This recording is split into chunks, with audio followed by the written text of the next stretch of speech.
तो आज के हमारा टॉपिक है इकोनॉमिक्स। तो हम दोस्तों आज से हम आपको इकोनॉमिक्स जो आपके रीट फर्स्ट ग्रेड और जूनियर अकाउंटेंट तीनों में आएगी। तो आज का हमारा टॉपिक है मौद्रिक नीति। तो सबसे पहले हम बात करते हैं कि मौद्रिक नीति क्या होती है। मौद्रिक नीति होती है किसी भी अर्थव्यवस्था में मुद्रा की मात्रा को नियंत्रित करने के लिए, मुद्रा की मात्रा और साख को नियंत्रित करने के लिए जो नीति अपनाई जाती है उसे क्या कहते हैं, मौद्रिक नीति।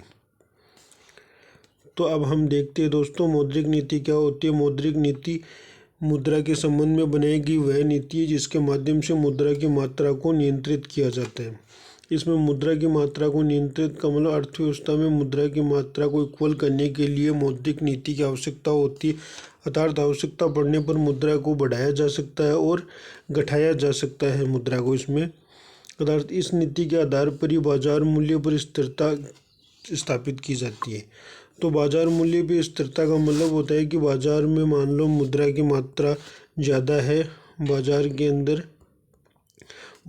अंदर मुद्रा की मात्रा ज़्यादा है तो उसको नियंत्रित किया जाता है। उसको क्या किया जाता है, नियंत्रित। तो इस प्रकार मौद्रिक नीति बाजार में मुद्रा की मात्रा को नियंत्रित करने के लिए आवश्यक है। 1 अप्रैल 2014 को पूर्व भारत में मौद्रिक नीति की घोषणा एक वर्ष में 2 बार की जाती थी। 1 अप्रैल 2014 से पहले मौद्रिक नीति की घोषणा वर्ष में 2 बार की जाती है, लेकिन 2014 के बाद उर्जित पटेल समिति की स्थापना की गई और उसी समिति ने कहा कि एक वर्ष में 6 बार मौद्रिक नीति द्विमासिक आधार पर मौद्रिक नीति को लागू किया गया। अब हम बात करते हैं 27 जून 2016 से पूर्व भारत में मौद्रिक नीति आरबीआई ने एक सदस्यीय समिति के आधार पर की जाती थी। मतलब 2016 से पहले मौद्रिक नीति एक सदस्यीय समिति के आधार पर की जाती थी, लेकिन 2016 के बाद मौद्रिक नीति को 6 सदस्यीय कमेटी होती है, उसी के निर्णय के आधार पर मौद्रिक नीति को लागू किया जाता था। अब हम बात करते हैं आगे मौद्रिक नीति क्या होती है। मौद्रिक नीति समिति में कौन कौन सदस्य होते हैं। एक तो दोस्तों पहले ये याद रखिए कि मौद्रिक नीति आई कब। इसका गठन 2016 के अंदर हुआ और रंगराजन समिति की सिफारिश के आधार पर ये मौद्रिक नीति लाई गई। अब हम बात करते हैं कि किसकी सिफारिश पर, रंगराजन समिति की सिफारिश पर ये मौद्रिक नीति लाई गई। इसमें प्रावधान क्या है कि आरबीआई एक्ट 1934 की धारा 45 ZB, ये 45 ZB आप याद रखिए, कई बार पूछता है कि किस धारा के अंदर मौद्रिक नीति, आरबीआई की किस धारा के अंतर्गत मौद्रिक नीति लाएगी। समझौता, इसमें भारत सरकार व आरबीआई के मध्य एक समझौते के आधार पर यह नीति लाई गई थी। इस नीति का लक्ष्य क्या था मौद्रिक नीति का। मौद्रिक नीति का लक्ष्य दोस्तों मुद्रास्फीति की दर 4% से 4+2, इसका मतलब होता है प्लस और माइनस, मतलब 4 में से 2 माइनस करेंगे तो हमारे पास आएंगे 2 और 4 में से 2 प्लस करेंगे तो हमारे पास आएंगे 6। तो इस प्रकार ये 6%, 2% से 6% तक बनाए रखना इसका कार्य है। अब हम बात करें लक्ष्य तय कौन करता है। इसका भारत सरकार द्वारा लक्ष्य तय किया जाता है और इसके सदस्य कितने होते हैं, 6 सदस्य। इससे पहले दोस्तों मौद्रिक नीति पर नियंत्रण एक सदस्यीय समिति के आधार पर किया जाता था, लेकिन 2016 के बाद में 6 सदस्यीय कमेटी के निर्णय के आधार पर किया जाता है और कमेटी का जो निर्णय होता है वो एक बहुमत के आधार पर निर्णय होता है, निर्णय बहुमत के आधार पर होता है। विशेष बात यह है कि इसमें जो 6 सदस्य हैं वो कौन कौन होते हैं। तो इसमें 3 सदस्य तो आंतरिक सदस्य होंगे और 3 सदस्य बाहरी सदस्य होंगे। तो अब हम बात करते हैं कि आंतरिक और बाहरी सदस्य कौन कौन से होते हैं। इसमें एक तो होता है दोस्तों आंतरिक सदस्यों में आरबीआई का गवर्नर, आंतरिक सदस्यों में आरबीआई का गवर्नर और एक डिप्टी गवर्नर और एक आरबीआई का मुख्य कार्यकारी अधिकारी। ये 3 सदस्य तो दोस्तों आंतरिक सदस्य होते हैं। अब हम बात करते हैं कि इसमें अब वर्तमान में कौन है 3 सदस्य। तो एक तो शशिकांत दास है जो आरबीआई के गवर्नर है, एक मर्दुल है, डीपी पात्रा मर्दुल, और एक मर्दुल सागर, तथा इस समिति के 3 बाहरी सदस्यों की नियुक्ति भारत सरकार द्वारा 4 वर्षों के लिए की जाती है। ये जो 3 आंतरिक सदस्य हैं इनकी नियुक्ति भारत सरकार द्वारा की जाती है। इनकी नियुक्ति किसके द्वारा की जाती है? भारत सरकार के द्वारा।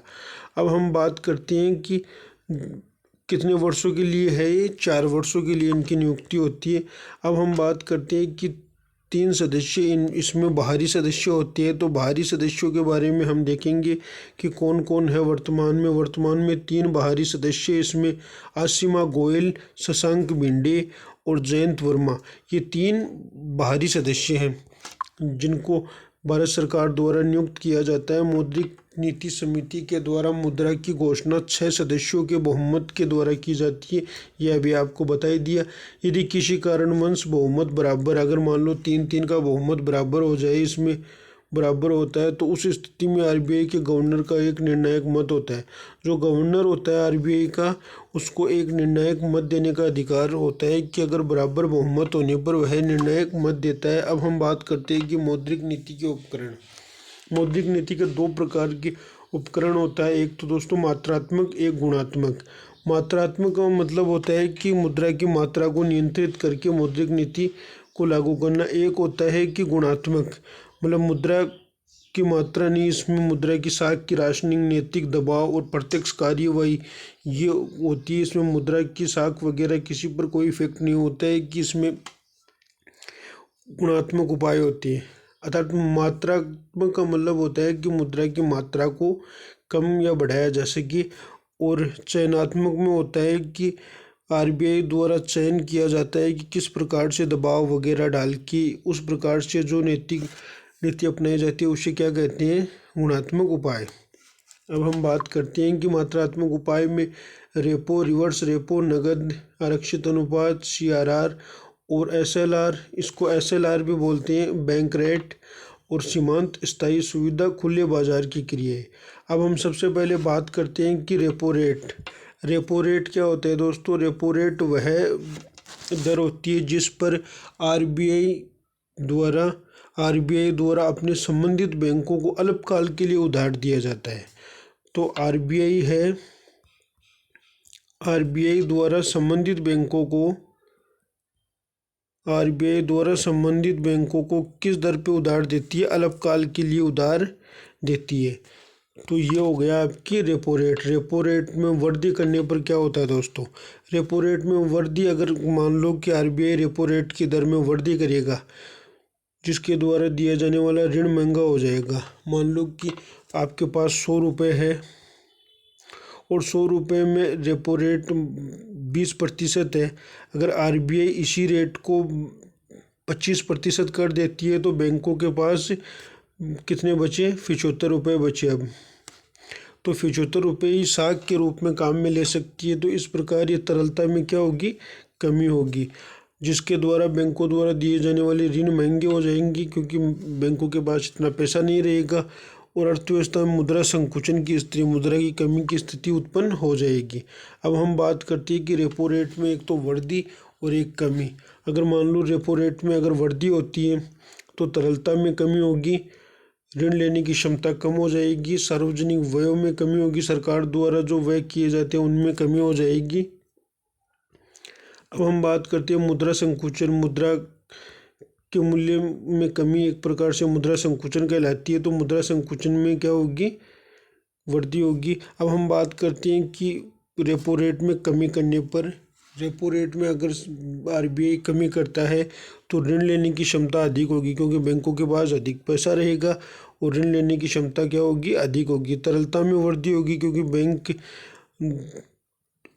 की साख अच्छी रहेगी और बैंक लोगों को अधिक से अधिक धन उधार देगा।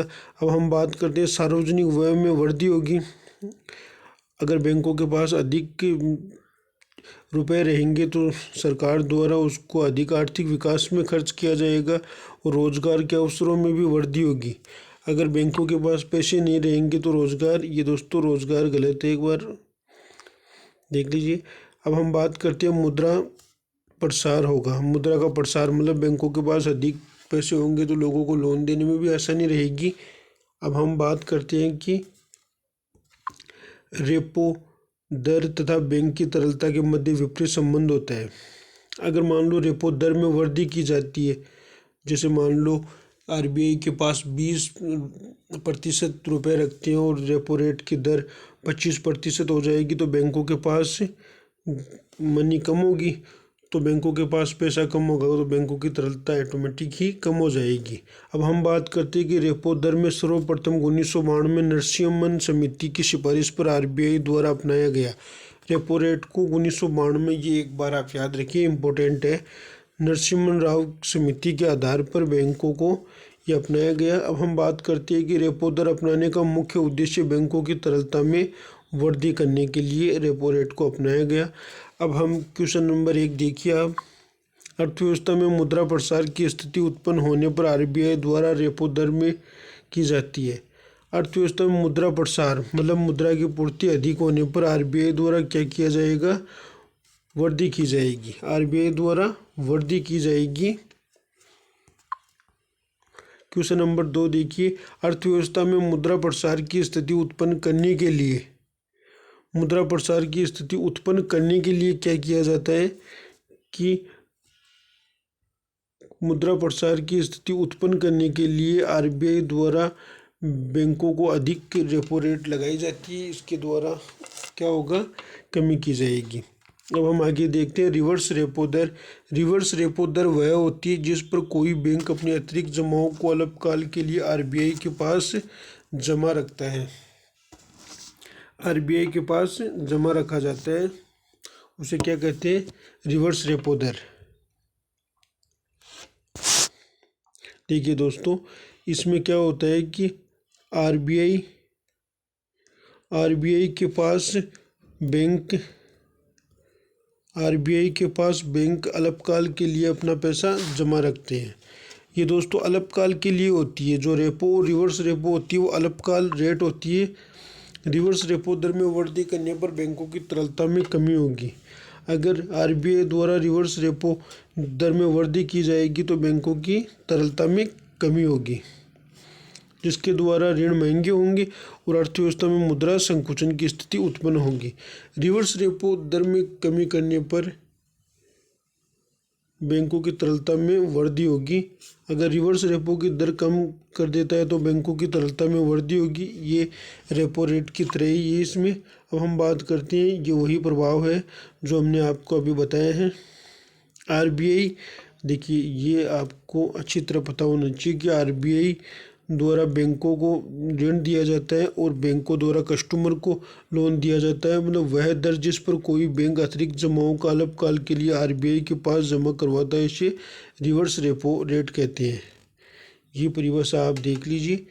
और ये देखिए दोस्तों, आरबीआई किसको देता है? बैंकों को, और बैंक कस्टमर को देता है। इसी के आधार पर साख का निर्धारण होता है। रिवर्स रेपो दर और बैंक की तरलता के मध्य विपरीत संबंध होता है। अब हम बात करते हैं दोस्तों नगद आरक्षित अनुपात। ये दोस्तों कल हम आपको पढ़ाएंगे, इसी टाइम पे हमारी क्लास रहेगी, तो आप कल देखिए आगे मौद्रिक नीति के बारे में।